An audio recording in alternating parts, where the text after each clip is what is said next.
Welcome to my channel, where there are interesting and equally sensational stories. Listen to today's story. How do you choose to seek revenge? Do you go right for the uppercut? Right where it hurts? Today on Our Space, we blow off some steam, and sometimes that means sleeping with the enemy.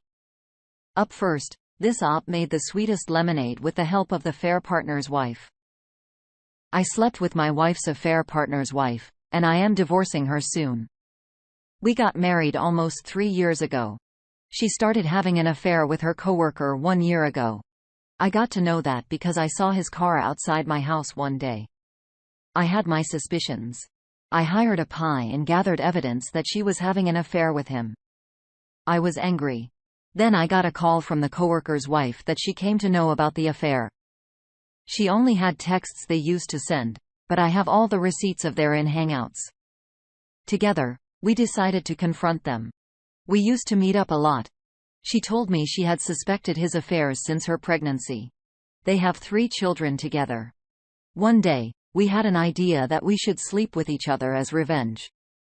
We did, not going to lie, it felt good. We've been meeting and having sex for a while. She's an amazing woman. I would say she is better at some things in bed than my wife.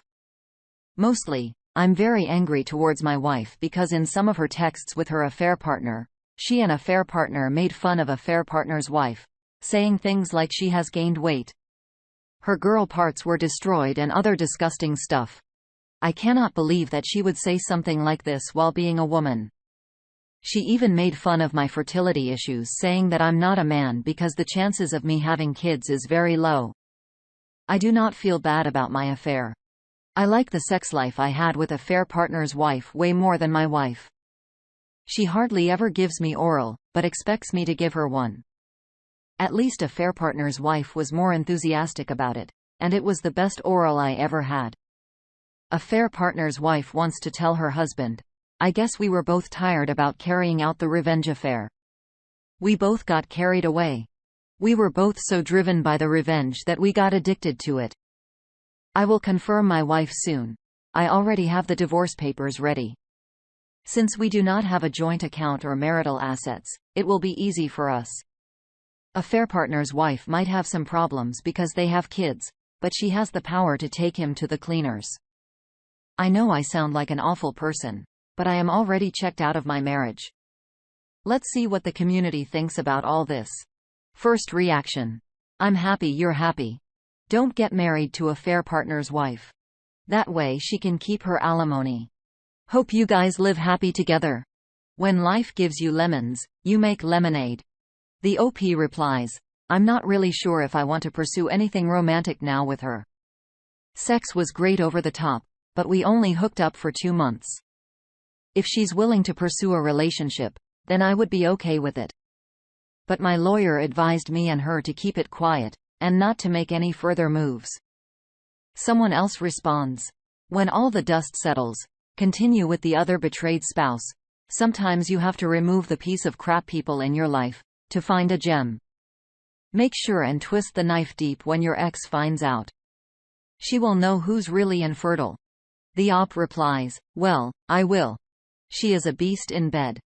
After the first time, I wondered if her husband was bad at sex or just an idiot to think my wife is better than her in bed. It makes sense that to do if you would turn to each other in a time like this. I think it might actually be a healthy way to deal with the rage and anger you have towards each other. I mean, that's one way to blow off some steam. Updates. I totally forgot about this Reddit account. Well, I do have an update like most of you requested. I served her divorce papers on July 16th. I delayed because I needed to get some things in order. So I served her divorce papers that are work. When she came home, I packed up her things and told her to go and stay with her dad. She did what typical cheaters do. She begged, apologized, and blamed me for her affair. I was prepared for all of that. She was stubborn and told me she would not leave and will fix our marriage.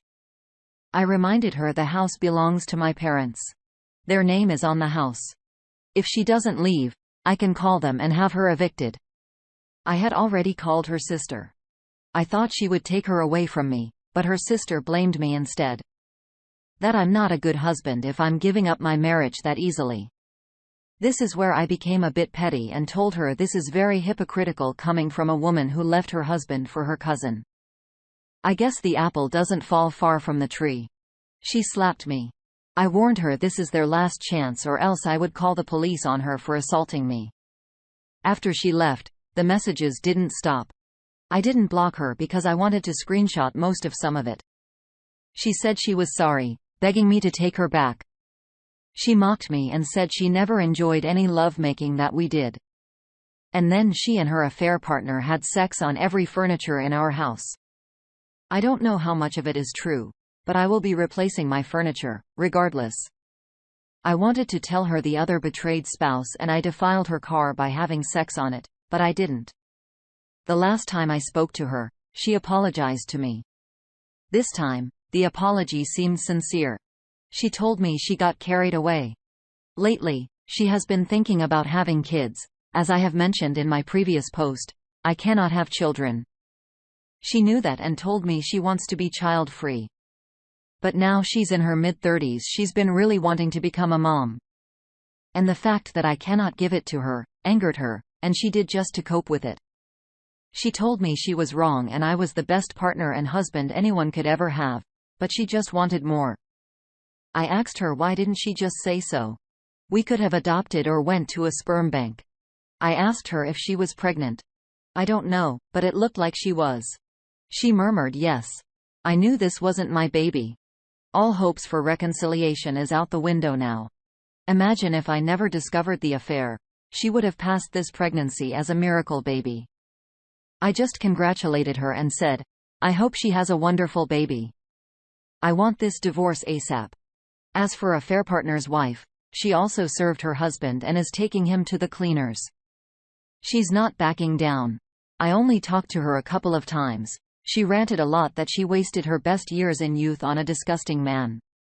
She complained she left her modeling career just to be with them and whatnot. I think she still looks hot. We didn't have any contact for a while. There was one time she drunk texted me with a sleazy picture asking me to come over, but I refused. She did apologize after that. We're not planning on dating anytime soon. Not unless all the divorce proceedings are over, but I do miss her a lot. Also, I got a cat. My soon-to-be ex-wife hated cats. Now my house will be a cat kingdom. Edit. I posted the cat pics on my profile. Here, take a look. Honestly, you're exactly right.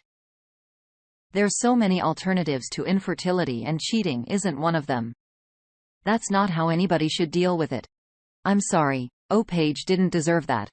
I don't think you should be missing someone who treats you like dirt. Don't waste your energy on that type of garbage. Let Op know your thoughts in the comments below. Next up, hide your kids and hide your husbands. This young lady's hungry for aged wine. My 35 female, husband, 36 male, had a months-long affair with my sister, 20 female. I've posted about this in here before, but ended up deleting the post on day one because my wayward husband found the post since I didn't attempt to conceal my name or use a throwaway account. I've since just blocked him and his family because I don't really know who else to talk to about this stuff. So here I am again.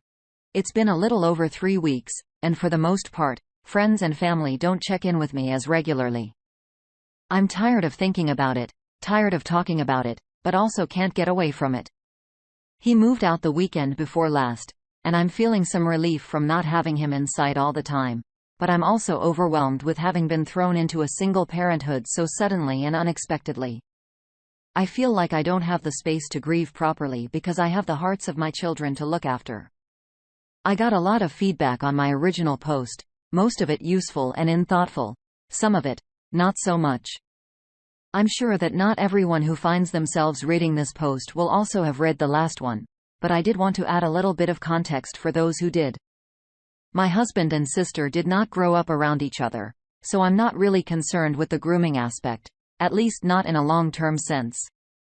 Growing up, I lived with my mother, and she lived with our father.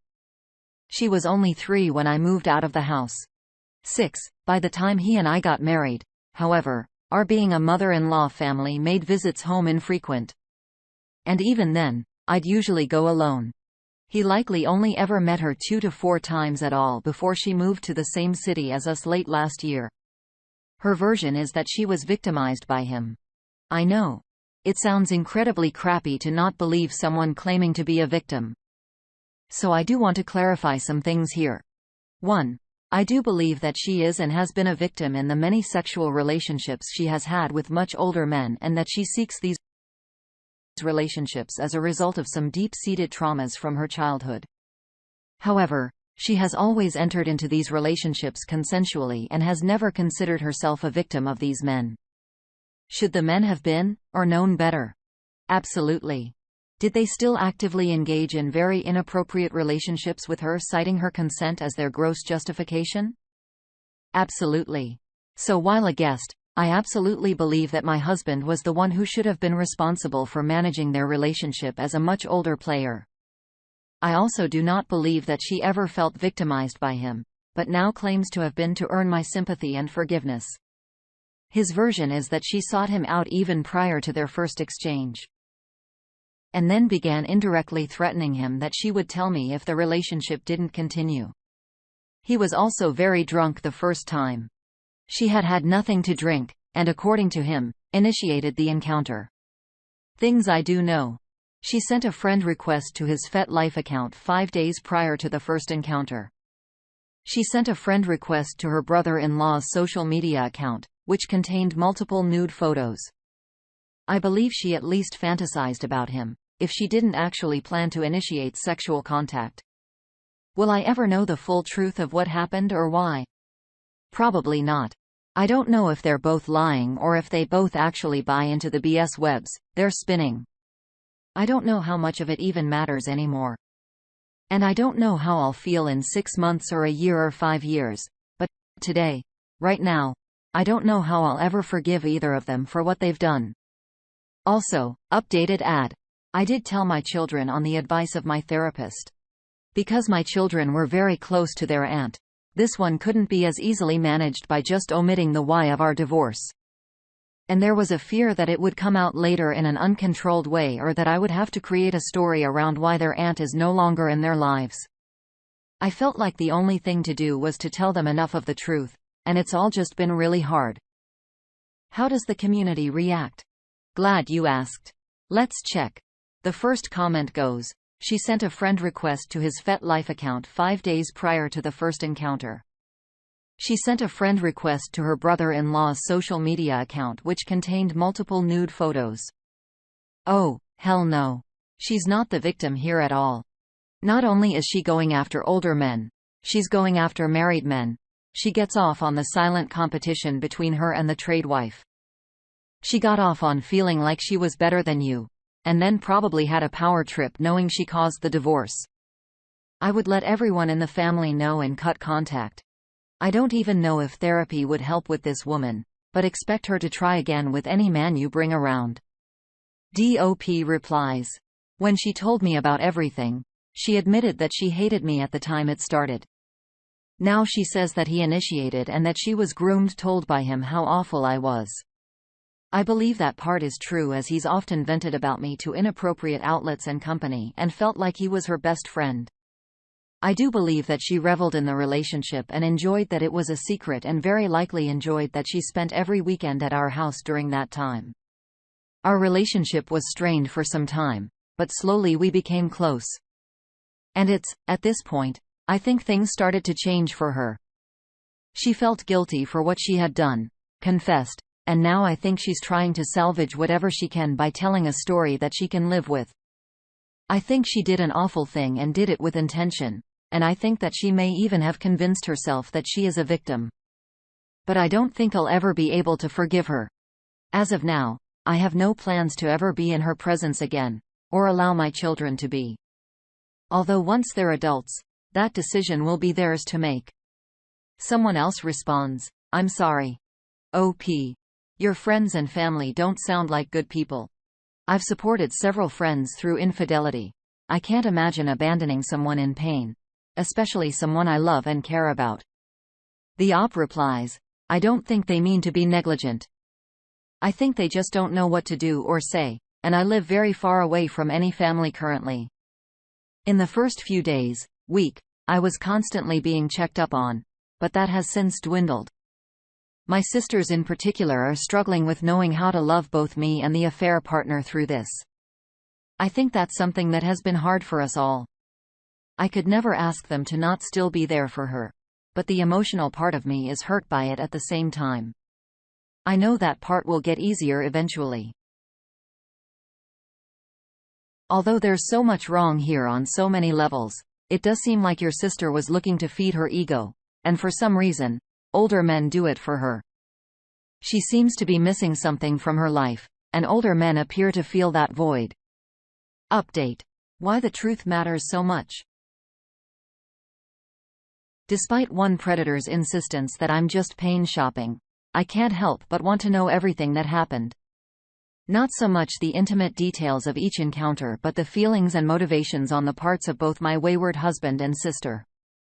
My sister insists that my wayward husband is a sexual predator that groomed to manipulated her and who was loaning her money while she was out of work and so felt obligated to continue their affair. To be clear, she didn't lose her job until after the first encounter.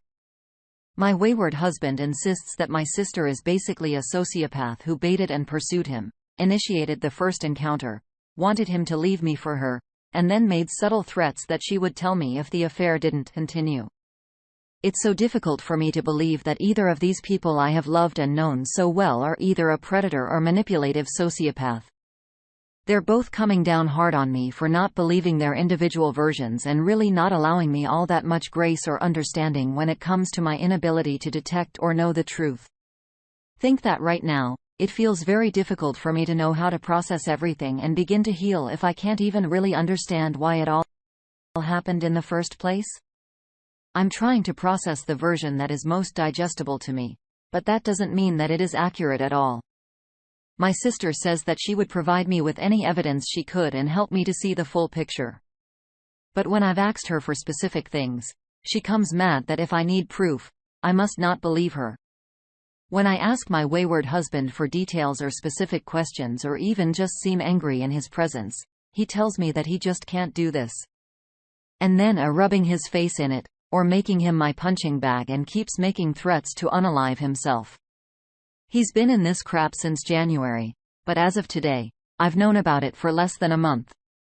I'm still just in the earliest stage of the processing at all of figuring out what my and my children's new lives look like, of learning how to navigate all of this difficult legal stuff I have no prior experience with, of carrying on in my personal and professional lives while simultaneously carrying all of the heaviness of this emotional burden around with me.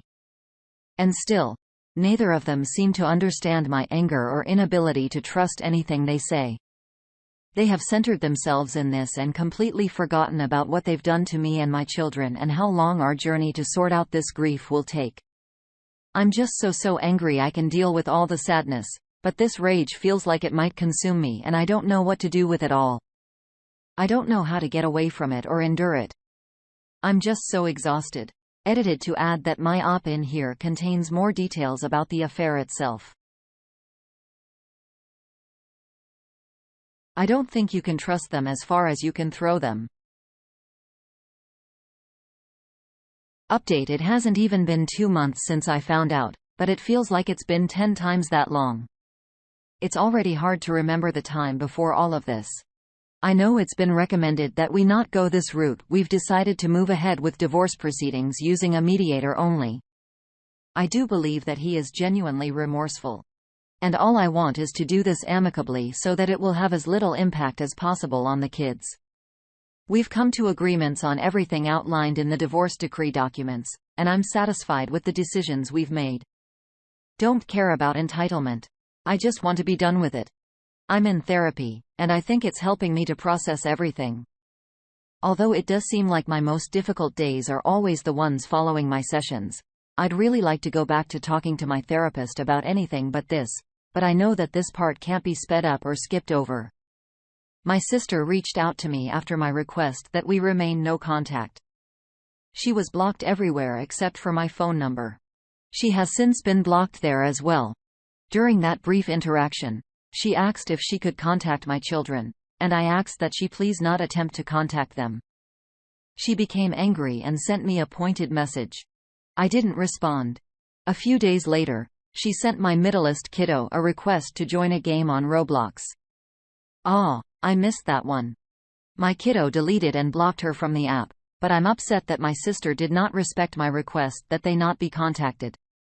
I'm considering filing for a restraining order, but I don't know if that's the right thing. I hate that I'm questioning so many of my choices. I'm not interested in petty revenge or weaponizing my children against her, but clearly asking her is not enough. She has tickets to a concert in our state in August, and I'm worried that she will attempt to see them somehow. I'm still just sort of emotionally floundering. My emotions are less heightened for sure, and the kids and I just returned from a 4-day trip to the beach and Disney. That helped. I'm not checking in with my family much anymore because I don't want them to have to rehash the same things over and over with me. I know it must be exhausting for them too. I'm just feeling very isolated lately. I'm not sure how to mitigate that. Thanks for being here. Updated to add. I'm so thankful for all the support and advice I've received here. I wanted to address some of the common responses. My soon-to-be ex-husband is not in contact with my sister either. He fully supports the kids remaining no contact with her as it is now known that she is lying in her claim to have been victimized by him. Don't worry. I'm still holding him accountable for the role he played. But knowing what I know now, I'm privy to the more nuanced nature of his role. My state actually offers a protective order against harassment which varies from a CPO or RO in that emotional distress isn't an acceptable reason for applying for one. She has surely caused that for me and them. Now let's see how the community is thinking. First up, please remember to notify their school that she is not allowed to come near them and to notify the police if she tries. Someone else adds, a 100% notify anyone that will have the kids out of your supervision, their friends, parents, camps, childcare, etc. I'm so sorry. Oh, Paige, maybe start joining a hobby group, bowling league, art class, etc. That way, you get social interaction with people that you don't have to keep reliving this with and just have some fun. It does seem like your sister may be suffering from some sort of mental illness. It's not right to try to bring children into this. They're not pawns. And your husband may be remorseful, but he was cheating on you even before he was with your sister. Fat life? Really? He was seeking to stroke his ego outside of the marriage way before your sister decided to play with the devil. What do you make of this? Thank you for joining us today. Be sure to like and subscribe and hit that notification bell so you don't miss out on our next video. See you next time on our space.